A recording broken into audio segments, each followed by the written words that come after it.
So let's get into the history of submarines, and specifically the Portsmouth Naval Shipyard's contributions.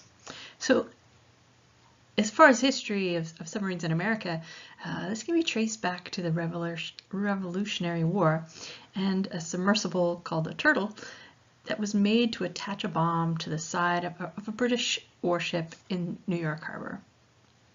Another early design from about 1866 was found on a beach in Panama, and the underwater archaeologists who found it returned to do some survey of it, and there's a small video of that in the list in the module.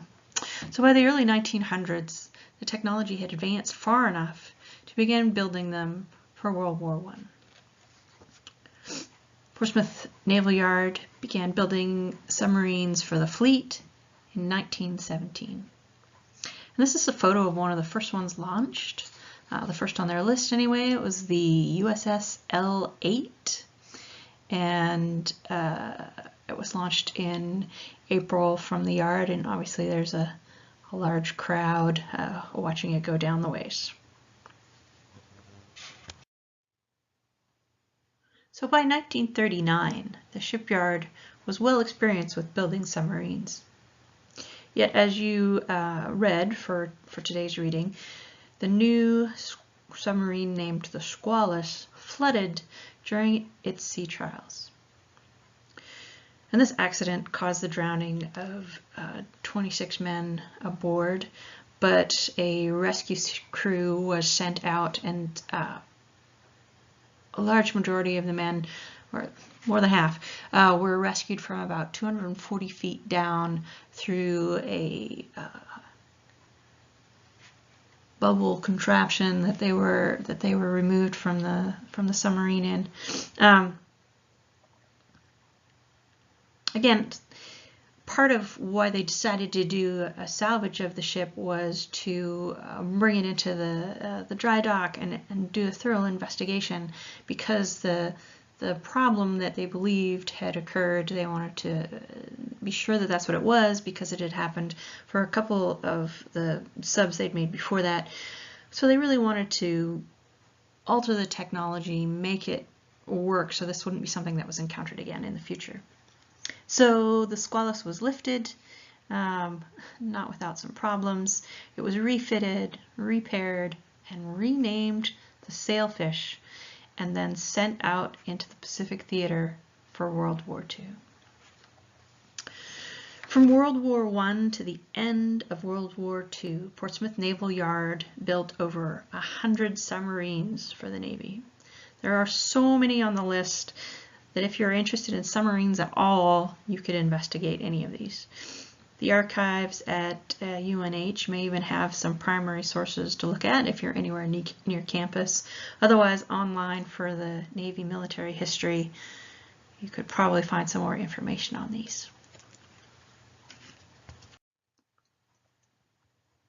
So after seeing the effectiveness of submarines in World War II, these battle actions at sea convinced both the Soviets and the United States that undersea warfare was the way to go forwards. With the harnessing of nuclear power, it was believed that somehow the perfect war machine could be produced, and research began on designing a nuclear propulsion system and a streamlined submarine hull. So the Albacore was one of these research submarines, one of the first at Portsmouth Naval Yard, and it was designed to test some of the experimental features that are now still used in modern submarines today. So they created well, it's the Americanized version of it. I'm sure there's other forms of this. It's like a teardrop hull form, and because it's so distinctive, this being the first is sometimes referred to as an albacore hull. So the revolutionary design of it was derived from hydrodynamic testing and also wind tunnel testing, and they made a film of it. So there's a video clip in the list in the module, so you can actually see them testing it in this wind tunnel and watching, like how the flow of air is affecting this hull. So they're working with all these ways of testing it to figure out how to create or emphasize underwater speed and maneuverability. The albacore was launched in 1953, and just to give you some ideas of the changes of that design through the ages. So this small chart shows a comparison of, from the USS Holland, small, the fleet type submarines, Guppy 1A, SS 563 class, and as that form changes, at the bottom there you see the shape of the albacore.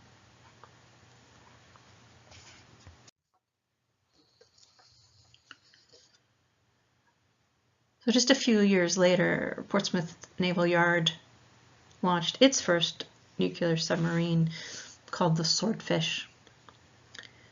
It was the second to join the U.S. Navy fleet, and I believe its first assignment was out in the Pacific. So all of this was part of the growing Cold War between the Soviet Union and the United States after World War II. So on the bottom in the slide you can see the diagram. I'll give you some idea of size and space. The bunks up forward seem, typical submarine, small spaces, and the nuclear reactor here at the center.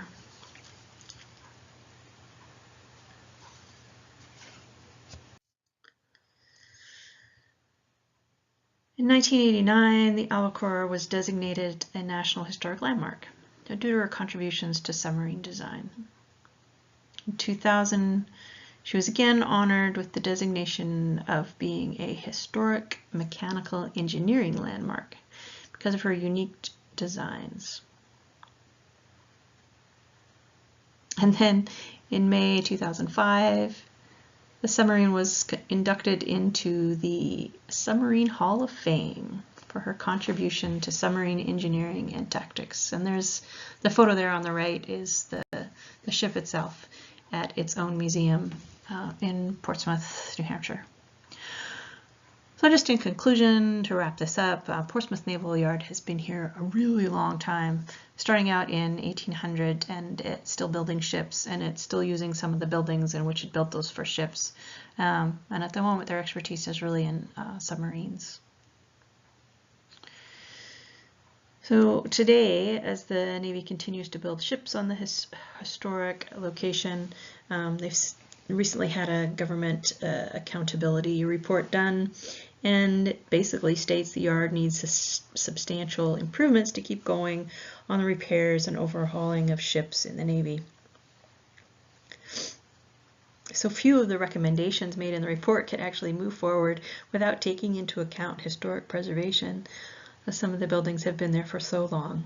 The report found that the shipyard equipment is aging beyond expected life service, and that the shipyard will have to develop workaround solutions for the aging dry docks. All right, on to the next lecture.